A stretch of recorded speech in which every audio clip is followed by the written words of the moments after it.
Ça a commencé il y a 2 ans. D'ailleurs, j'avais alerté la mairie déjà que les sangliers faisaient des dégâts dans les vergers, quoi. Ils viennent retourner les terrains pour trouver à manger et puis bon, se nourrir naturellement. Et puis déterrer les arbres, les framboisiers, et notamment les clôtures qui sont vraiment enfoncées.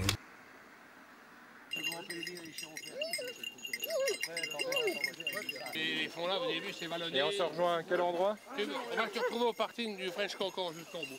Et le gros problème cette année, c'est une absence totale de fructification forestière, ce qui fait qu'il n'y a pas de nourriture en forêt. Le sanglier est obligé de se rapprocher des zones où il va trouver de la tranquillité et de la nourriture.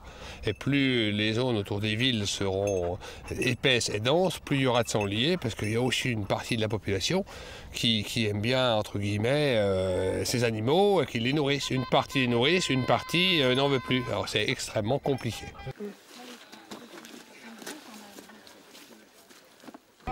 Donc 100 sangliers sur le plateau, 25 de prélevés grosso modo, ça veut dire qu'il en reste encore beaucoup trop.